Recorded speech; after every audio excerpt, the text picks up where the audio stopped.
Vous avez comme ça des entreprises qui aujourd'hui sont capables de se faire un patron du CAC 40 sans aucun problème, qui sont capables d'attaquer la dette française. Depuis 2017, BlackRock se met à surpondérer la dette française dans leurs achats d'actifs. Mais c'est-à-dire qu'ils peuvent les revendre, ces actifs. Si demain, ils peuvent mettre à genoux n'importe quel président de la République, dans le système actuel, en vendant les dettes qu'ils ont rachetées. Donc là, ils ont donné un plat de lentilles à Emmanuel Macron en rachetant les dettes, mais si demain, Emmanuel Macron ou un autre n'est pas conforme, ils revendent les dettes, ils attaquent, et juste quand on dit les marchés attaquent la signature de la France, ou des entreprises, ou l'économie. Les marchés, aujourd'hui, c'est BlackRock. Aujourd'hui, ils ont obtenu une telle puissance, par leur taille, par leur poids, qui fait que, quand on dit les marchés, vous pouvez dire BlackRock. C'est aussi simple que ça. Alors, ils ne sont pas tout seuls. Derrière, il faut rajouter Vanguard, il faut rajouter State Street, il faut rajouter tout un environnement, c'est-à-dire que ça chasse en meute, ces gens-là. Mais eux, c'est le chien de tête. Et donc aujourd'hui, comme vous avez cette espèce de reconstitution de monopole à l'état du capitalisme, ben vous avez aujourd'hui quelqu'un qui est en mesure de venir dicter ce qu'il veut à un président de la République française. Alors le président peut éventuellement dire non, et il peut éventuellement aller à la confrontation, ça fait mal, c'est douloureux, sauf que là on a quelqu'un qui baisse son froc tout de suite. Emmanuel Macron, j'entendais ça encore ce matin, en gros, Emmanuel Macron depuis 5 ans a fait un choix qui a été de se dire je vais prendre mon plat de lentilles pour vendre les intérêts stratégiques de la France. C'est-à-dire que j'ai vendu mes intérêts stratégiques à BlackRock, j'ai laissé faire Danone. C'est un moment, vous avez le droit de faire de l'ingérence. Quand vous voyez qu'une puissance étrangère est en train de faire de l'ingérence dans un groupe du CAC 40, vous avez le droit de dire non.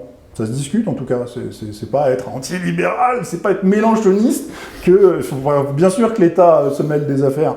Vous avez le droit à un moment de ces choses-là. Macron l'a jamais fait. Macron en laissant partir, en ouvrant le coffre-fort des retraites qu'il est en train de faire, en laissant partir des fleurons nationaux aux États-Unis, en faisant tout ça, Emmanuel Macron sert la politique de BlackRock. Et moi, c'est ce qui m'intéresse le plus. Et après, si vous voulez regarder les détails croustillants, c'est pour ça que j'ai sorti ça, c'est qu'en plus, vous vous rendez compte que le PDG de BlackRock, Larry Fink, se balade en France dans les moments les plus cruciaux des 2 grands épisodes des 2 dernières années, qui sont donc, dans la crise sanitaire, l'institution du pass sanitaire, le jet de Larry Fink, et donc on suppose Larry Fink, sont à Paris juste avant qu'on mette en place lors du Conseil de défense qui va lancer l'arrivée du pass sanitaire, de sa généralisation en tout cas, au mois de juillet 2021, et au mois de novembre, à un moment aussi absolument crucial pour le conflit ukrainien, au moment de la mobilisation. Et je répète, pas vous, mais c'est quelque chose que je répète beaucoup en ce moment, dans les guerres, souvent la mobilisation est plus importante que la date officielle d'entrée en guerre. Parce que quand vous avez mobilisé, c'est compliqué de faire rentrer tout le monde chez lui après. Et pareil, il est à Paris à ce moment-là, Paris qui est la grande puissance militaire de l'Union européenne, encore plus depuis que le Royaume-Uni est sorti, qui a son siège au Conseil de sécurité de l'ONU, qui a l'arme atomique, et dans le passé, Nicolas Sarkozy comme François Hollande ont eu un rôle stratégique de pacificateur en Ukraine, qu'on n'a pas joué là. Et comme par hasard, quand vous regardez BlackRock, ils ont fourragé en Ukraine, alors moins que les Biden, et moins, ils sont pas aussi...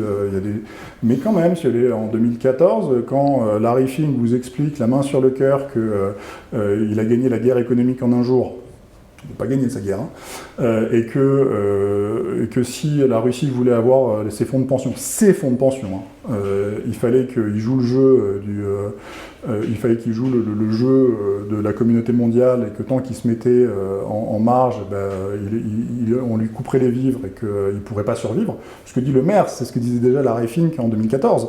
Et il vous raconte tout ça en vous disant, voilà, vous comprenez maintenant, on n'a plus besoin de faire de guerre parce que moi je vais réussir à éviter les guerres avec juste la guerre économique.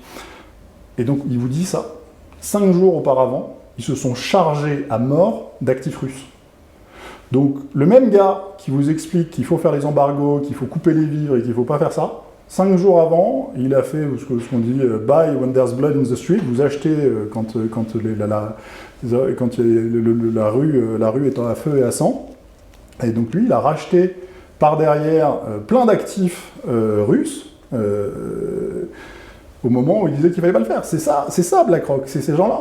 Et donc oui, des gens comme BlackRock, aujourd'hui, ont la puissance pour pouvoir faire de l'ingérence à un niveau diplomatique en Ukraine. Ils ont un niveau, et deux, oui, ils ont un intérêt, oui, ils fourragent là-dedans, et oui, ils disent des choses et ils font l'inverse. Ouais, ces gens sont flippants. C'est-à-dire McKinsey va pas... McKinsey, c'est rien à côté. Ces gens-là font pas des guerres encore.